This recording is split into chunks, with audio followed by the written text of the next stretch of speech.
డబ్బు, అనారోగ్యం, ఉద్యోగం, వ్యాపారం, అప్పులతో బాధపడుతున్నారా? మీకోసమే లాంచ్ యువర్ ఫ్యూచర్ ప్రోగ్రామ్.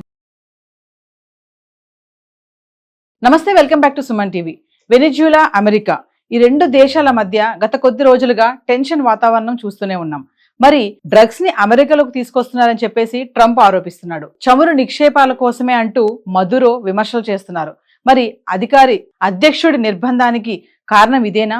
అసలు దీని వెనుక ఏం జరుగుతుంది? మరి దీనిపై మంచి సమాచారం అందించడానికి మనకు అందుబాటులో ఉన్నారు ఎక్స్ మేజర్ ఓబ్రాయ్ గారు. Vote sir. అందరికీ జై హింద్. వెనిజులా మీద అమెరికా దాడి చేసి చాలా అక్రమంగా వాళ్ళ ప్రెసిడెంట్ నికోలస్ మదురోని ఒక బందీలాగా అమెరికాకి తీసుకెళ్ళింది. ఖచ్చితంగా ఇది హిస్టరీలో మాత్రం ఒక డెమోక్రాటిక్ మూవ్లా మాత్రం రాయబడదు. ఖచ్చితంగా Trump will face the music for the rest of his life. అంటే ఒక డెమోక్రాటిక్ కంట్రీ ఇలా ప్రవర్తించడము జనరలీ హిస్టరీలో ఎప్పుడు అవ్వలేదు. ఒక దేశంలో Nicolas Maduro maybe he is not a favourite leader, కానీ ఖచ్చితంగా ఆయన గెలిచొచ్చాడు. ఒక డెమోక్రటిక్ కంట్రీలో రాష్ట్రపతి లాగా అక్కడ సర్వీస్ చేస్తున్న ఒక ప్రెసిడెంట్ని ఇలా ఒక మిలిటరీ క్యాంపెయిన్ చేసి ఒక బందీలాగా చేతులు కట్టి మరి అర్ధరాత్రప్పుడు ఆయనని ఆయన భార్యని ఇద్దరిని అమెరికా తీసుకెళ్లడం మాత్రము హిస్టరీలో ఎన్నడూ జరగలేదు. సో ఖచ్చితంగా ఇది ఇది వరల్డ్ హిస్టరీలో ఒక చీకటి అధ్యాయం లాగా నిలిచిపోతుంది. ఖచ్చితంగా వెనిజులాలో చాలా తప్పులు జరుగుతూ ఉండొచ్చు, అక్కడ డ్రగ్ ప్రాబ్లం ఉండొచ్చు, కానీ ఇలా ఒక దేశంలో ఎంటర్ అయిపోయి అక్కడ రాష్ట్రపతిని బంధించడం మాత్రం ఎన్నడూ జరగలేదు. కానీ యాక్చువల్లీ అమెరికా ఎందుకు ఇలా నికోలస్ మదురోని తీసుకెళ్ళింది? నిజంగా ఇది ఒక డ్రగ్ ప్రాబ్లమా? కానీ దీనికి ఆన్సర్ మాత్రం ముమ్మాటికి డ్రగ్ ప్రాబ్లం కాదు. అమెరికా యొక్క కన్ను వెనిజులాలో ఉన్న ఆయిల్ రిజర్వ్స్ మీద పడింది. అండ్ ఈ కన్ను ఈ రోజు పడలేదు. గత దశాబ్దాలుగా అమెరికా వెనిజులా ఆయిల్ మీద కన్ను వేసుకొని ఉంది. ఎందుకంటే మనందరికీ తెలుసు, ఇంటర్నేషనలీ మనం చూసుకుంటే ప్రపంచంలో అన్ని దేశాల కన్నా వెనిజులాలో ఆయిల్ రిజర్వ్స్ చాలా ఎక్కువగా ఉన్నాయి. 302,809 బిలియన్ బ్యారెల్స్ ఆఫ్ ఆయిల్ వెనిజులాలో ఉన్నాయి. మీరు చూసుకుంటే గనక అమెరికా 10th పొజిషన్లో ఉంది. 47 ఎక్కడ, 3,02,000 బ్యారెల్ ఎక్కడ, బిలియన్ బ్యారెల్స్ అంటే ఇది చాలా ఎక్కువ. సో ఇప్పుడు అమెరికా ఏం కావాలి అంటే వెనిజులాలో ఉన్న నికోలస్ మదురోని తీసేసి అక్కడ ఒక పపెట్ గవర్నమెంట్ని ఎస్టాబ్లిష్ చేసి మన అమెరికన్ కంపెనీస్ని అక్కడ పెట్టి ఆయిల్ అక్రమంగా అమెరికాకి తీసుకురావాలి. ఇది ట్రంప్ యొక్క బిగ్ ప్లాన్ అన్నమాట. ఇన్ఫ్యాక్ట్ ట్రంప్ ఒక క్యాపిటలిస్ట్ లీడర్ అన్నమాట. సో క్యాపిటలిస్ట్ లీడర్ ఏం చేస్తాడు? వాళ్ళ క్యాపిటలిస్ట్ లాబీస్ చెప్పినట్టు ఆయన పని చేస్తాడు. మనం హిస్టరీ చూసుకుంటే వెనిజులాని శాసించింది 1998 నుంచి 2013 వరకు హ్యూగో షావేజ్ అని చెప్పి ఒక లీడర్ అన్నమాట. హ్యూగో షావేజ్ ఒక సోషలిస్ట్ లీడర్ అన్నమాట. సోషలిజం ఏంటంటే ఒక సామాన్య ప్రజలకి కావాల్సిందంతా ప్రభుత్వమే ఇస్తుంది అన్నమాట. అది ఎడ్యుకేషన్ కానివ్వండి, అది వర్క్ కానివ్వండి, అది హెల్త్ కానివ్వండి, అది ఇల్లు కానివ్వండి, ఎనీథింగ్ అండ్ ఎవ్రీథింగ్ గవర్నమెంటే ఇస్తుంది అనమాట. సో ఒక సోషలిజంలో వెనిజులాని ముందుకు తీసుకెళ్లారు. అండ్ మనందరికీ తెలుసు, సోషలిజము క్యాపిటలిజంకి విరుద్ధమైన ఒక ఐడియాలజీ అన్నమాట. సో ఖచ్చితంగా వెనిజులా అనే దేశము మన అమెరికన్ దేశం. సో ఖచ్చితంగా వెనిజులా అనే దేశము అమెరికాకి ఒక శత్రువులాగా, ఒక ఎనిమిలాగా మారిపోయింది. సో గత 2-3 దశాబ్దాలుగా అమెరికా కన్ను వెనిజులాలో ఉంది. అక్కడ శాసిస్తున్న ప్రెసిడెంట్స్ని తీసి మన పప్పెట్ గవర్నమెంట్ని కూర్చోబెట్టాలి అని. ఈయన 98 నుంచి 2013 వరకు 15 సంవత్సరాలు వెనిజులాని శాసించాడు. ఆయన తర్వాత 2013లో వచ్చింది నికోలస్ మదురో. ఈయననే ఇప్పుడు అమెరికా రీసెంట్గా అటాక్ చేసి ఒక బందీలాగా తీసుకెళ్ళింది. చూడండి, ఆయనని ఎయిర్ క్రాఫ్ట్లో తీసుకెళ్ళింది ఎలా ఒక బందీని కూర్చోబెట్టినట్టు చేతులు కట్టేసి కళ్ళు కప్పేసి మరి ఒక బందీలాగా తీసుకెళ్లడం జరిగింది. ఇలాంటి ట్రీట్మెంట్ ఒక ప్రెసిడెంట్కి ఇవ్వడం మాత్రం ముమ్మాటికి 100% తప్పు. Coming back to the history, 2013 నుంచి నికోలస్ మదురోనే వెనిజులాలో శాసిస్తున్నారు. ఇన్ఫ్యాక్ట్ 2019 ఎలక్షన్స్లో ఏం జరిగిందంటే 2019 ఎలక్షన్స్లో ఇలా నికోలస్ మదూరోకి ఎదురుగా అమెరికా ఒక క్యాండిడేట్ని తయారు చేసింది వెనిజులాలో. ఆయన పేరు జువాన్ గ్వైడో అన్నమాట. అండ్ నికోలస్ మదూరో ఏం చేశారంటే ఆయన బల ప్రయోగం చేసి ఈయనని గెలవనివ్వకుండా చేశారు. అండ్ ఆయన నికోలస్ మదూరో గెలిచేశాడు. ఆయన గెలిచినా సరే అమెరికా ఏం చేసింది, జువాన్ గ్వైడోని యాక్టింగ్ ప్రెసిడెంట్ ఆఫ్ వెనిజులా అని చెప్పేసి డిక్లేర్ చేసింది 2019లో. అండ్ ఇన్ఫ్యాక్ట్ అప్పుడు కూడా ఇన్సిడెంట్లీ అమెరికాలో ప్రెసిడెంట్ ఆయన ట్రంప్ 1 ఉన్నప్పుడు 2019లో ఈ పని చేశాడు. ఒక democratically elected leader Nicolas Maduro వస్తే ఆయనకి ఎదురుగా జువాన్ గ్వైడోని యాక్టింగ్ ప్రెసిడెంట్ అని డిక్లేర్ చేశాడు. అప్పుడు నికోలస్ మదూరో ఏం చేశాడంటే నువ్వు అమెరికా చేతిలో అమ్ముడు పోయావని చెప్పేసి ఈయనను జైల్లో వేసేసి ఈయనకున్న ఆస్తులన్నిటినీ ఫ్రీజ్ చేయడం జరిగింది.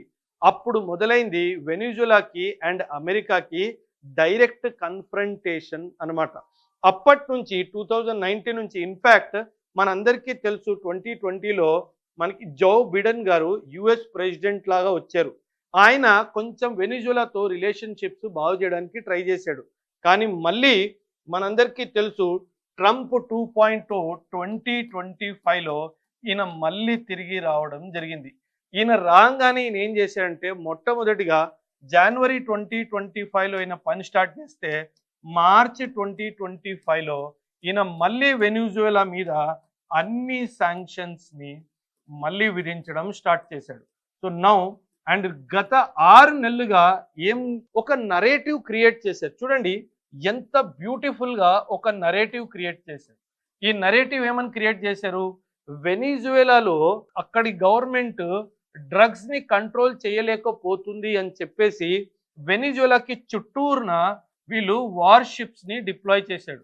అండ్ ఈ వార్షిప్స్ని డిప్లాయ్ చేసి వెనిజువేలా నుంచి బయటికి వెళ్తున్న ట్యాంకర్స్ని, ఆయిల్ ట్యాంకర్స్ అన్నిటినీ వీళ్ళు టార్గెట్ చేయడం స్టార్ట్ చేశారు. వీళ్ళు ఏం బ్లేమ్ వేశారంటే వీళ్ళ మీద ఇలా ఆయిల్ ట్యాంకర్స్ నుంచి వీళ్ళు విశ్వవ్యాప్తంగా డ్రగ్స్ సప్లై చేస్తున్నారు అని చెప్పారు. ఇన్ఫ్యాక్ట్ మనందరికీ గుర్తుంటే లాస్ట్ ఇయర్ కూడా వీళ్ళు చైనా మీద ఒక ఆరోపణ పెట్టారు. ఏంటది, వీళ్ళు ఫెంటనిల్ అనే ఒక మత్తు పదార్థం తయారు చేసి వీళ్ళు వరల్డ్ మొత్తంగా సప్లై చేస్తున్నారు అని చెప్పి ఈ ఇష్యూ వచ్చింది. కానీ దీని తర్వాత ఎటువంటి యాక్షన్ చైనా మీద తీసుకోలేదు. ఇన్ఫ్యాక్ట్ ఈ చైనాయే రష్యా నుంచి ఆయిల్ కూడా కొనుక్కుంటున్నాడు. అంటే రష్యా నుంచి ఆయిల్ కొనుక్కుంటున్నాడు, రెండో వైపు ఫెంటనిల్ మత్తు పదార్థం తయారు చేసి వరల్డ్ మొత్తం పంపిస్తున్నాడు, ఇంక్లూడింగ్ అమెరికా. కానీ చైనా మీద మాత్రం ఎటువంటి శాంక్షన్స్ లేవు, చైనా మీద మాత్రం ఎటువంటి టారిఫ్స్ లేవు. ఎందుకంటే చైనాకి అమెరికాకి డీల్ కుదిరిపోయింది కాబట్టి. సో వీళ్ళు ఏంటంటే ఇదంతా ఒక ప్రెషర్ టాక్టిక్స్ లాగా వాడి వాళ్ళకి కావాల్సినట్టు డీల్స్ తెచ్చుకుంటారు. అందుకే నేను చెప్తున్నాను, ట్రంప్ ఈజ్ బేసికలీ ఆ lobbyist. Is basically A lobbyist. Capitalist lobbies ఎలా చెప్తే ఆయన అలాగే పనిచేస్తాడు. ఇన్ఫ్యాక్ట్ అమెరికాలో చాలా పెద్ద లాబీ పనిచేస్తుంది. ఆ లాబీయే ఆయిల్ లాబీ అన్నమాట. వీళ్ళు ఎట్టి పరిస్థితుల్లో ఈ విశ్వవ్యాప్తంగా ఆయిల్ డిమాండ్ని తగ్గించకుండా చూసుకుంటారు. అందుకే ఈరోజు వరల్డ్ మొత్తంలో అమెరికాయే అందరికన్నా ఎక్కువ ఆల్మోస్ట్ 13% ఆఫ్ ది ఆయిల్ని వీళ్ళు ఎక్స్ట్రాక్ట్ చేస్తున్నారు. ఈరోజు వరల్డ్లో అందరికంటే ఎక్కువ ఎక్స్ట్రాక్ట్ చేస్తుంది ఆయిల్ అమెరికాయే. ఇన్ఫ్యాక్ట్ మీరు ఈ మధ్య జియో పాలిటిక్స్ చూస్తే కనుక చాలా బ్యూటిఫుల్గా అమెరికా ఏం చేసింది, ఒకవైపు రష్యా నుంచి ఎవ్వరు ఆయిల్ కొనుక్కోవడానికి వీల్లేదు. ఎందుకంటే రష్యా వాళ్ళు ఆయిల్ నుంచి వస్తున్న రెవెన్యూని యుక్రెయిన్లో వార్ కోసం వాడుతున్నారు అని చెప్పి ఎవరైతే వాళ్ళ నుంచి ఆయిల్ కొనుక్కుంటున్నారో వాళ్ళ మీద శాంక్షన్స్ విధించడం చేశారు. రెండో వైపు ఏం చేశాడు, ఇరాన్ వాడు వీళ్ళ దగ్గర నుంచి కూడా మీరు ఆయిల్ కొనుక్కోవడానికి మీకు అధికారం లేదు, ఎందుకంటే ఈ ఆయిల్ నుంచి వస్తున్న రెవెన్యూని వీళ్ళు న్యూక్లియర్ వెపన్స్ తయారు చేయడానికి వాడుతున్నాడు అని చెప్పి వీళ్ళ మీద కూడా శాంక్షన్స్ విధించాడు. అండ్ వెనిజువేలాని ఎలా టార్గెట్ చేశాడు, వెనిజువేలాని ఏమంటాడు, మీరు డ్రగ్స్ సప్లై చేస్తున్నారు వరల్డ్ని అని చెప్పి వీళ్ళని కూడా టార్గెట్ చేశాడు. అంటే ఇక్కడ అమెరికా ఉద్దేశం ఏంటంటే మీరు రష్యా నుంచి ఆయిల్ కొనుక్కోవద్దు, మీరు ఇరాన్ నుంచి ఆయిల్ కొనుక్కోవద్దు, మీరు వెనిజులా నుంచి ఆయిల్ కొనుక్కోవద్దు. కానీ వరల్డ్లో అందరికంటే ఎక్కువ నేను ఆయిల్ ఎక్స్ట్రాక్ట్ చేస్తున్నాను, by oil from America only. అంటే ఒక ప్రెషర్ టాక్టిక్స్ క్రియేట్ చేసి మేజర్ ఆయిల్ సప్లయర్స్ మీద శాంక్షన్స్ విధించి వాళ్ళ దగ్గర ఆయిల్ కొనుక్కునేటట్టు ఒక అట్మాస్ఫియర్ క్రియేట్ చేస్తున్నారు. ఇప్పుడు వీళ్ళు ఏం చేస్తారంటే బేసికలీ ఇప్పుడు వెనిజువేలాలో నికోలస్ మడూరోని తీసుకెళ్ళిపోయారు. ఎక్కడికి? అమెరికాకి. ఆయనని ఒక బందీలాగే పెట్టేసుకుంటారు అక్కడ. He will continue to stay in America in exhale. ఆయన చనిపోయేంత వరకు ఆయన ఇంకా అమెరికాలోనే ఉండిపోతాడు. ఆయన వెనిజులాకి తిరిగి వచ్చే అవకాశం లేదు. ఇప్పుడు ఏం చేస్తాడు? ఈయన ఉన్నాడు కదా, వీళ్ళ పపెట్ జువాన్ గ్వైడో. ఈ జువాన్ గ్వైడోని ఇప్పుడు తీసుకొచ్చి వెనిజువేలాకి ప్రెసిడెంట్ లాగా ఈయనని కూర్చోబెడతారు. అండ్ ఈయనని ప్రెసిడెంట్ లాగా కూర్చోబెట్టిన తర్వాత ఎప్పుడైతే 2019లో మీకు గుర్తుంటే గనక నికోలస్ మడూరో 2019లో అప్పుడు ట్రంప్ ప్రెసిడెంట్గా ఉన్నప్పుడు అమెరికాలో అమెరికన్ కంపెనీస్ వాళ్ళకి 72 గంటలు టైం ఇచ్చాడు, పారిపోండి లేకపోతే అందరినీ చంపేస్తానని చెప్పేసి. ఎప్పుడైతే 2019లో అమెరికన్ కంపెనీస్ ఆయిల్ కంపెనీస్ వాళ్ళని తరిమేశాడో ఇప్పుడు వాళ్ళందరినీ అమెరికా నుంచి మళ్ళీ వెనిజువేలాలో తీసుకొచ్చి వెనిజువేలన్ ఆయిల్ని తీసుకెళ్ళి అమెరికాలో తీసుకెళ్ళి విశ్వవ్యాప్తంగా వీళ్ళు సప్లై చేస్తారు, అక్కడి నుంచి డబ్బులు సంపాదిస్తారు. చూడండి, ఒక దేశంలో అక్రమంగా మీరు అక్కడ ప్రెసిడెంట్ని తీసుకెళ్ళిపోయి ఒక పపెట్ ప్రెసిడెంట్ని కూర్చోబెట్టి అక్రమంగా అక్కడి నుంచి ఆయిల్ తీసుకొని మీరు దాంతో డబ్బులు సంపాదిస్తారు. ఇది అమెరికా ఆడుతున్న నాటకం అన్నమాట. సో ఖచ్చితంగా ఎప్పుడు అమెరికా చాలా ప్రౌడ్గా ఒక క్లెయిమ్ చేస్తుంది, ఏమని?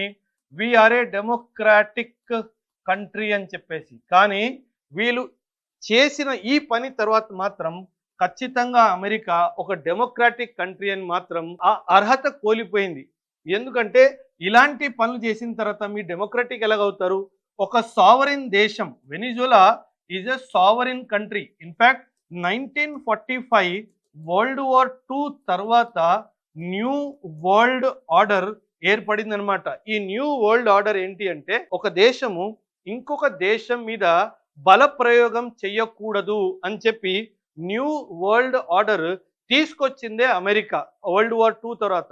కానీ ఇప్పుడు వాళ్ళు స్థాపించిన రూల్స్ అన్నిటినీ తెగొట్టి అక్రమంగా వెనిజువేలాలో దూరిపోయారు. ఇది అమెరికా యొక్క నిజ స్వరూపం అన్నమాట. సో అమెరికా చేసిన ఈ వెధవ పని మీద మీ అభిప్రాయాల్ని ఖచ్చితంగా కమెంట్స్లో తెలియజేయండి. థ్యాంక్ యూ అండ్ జై హింద్.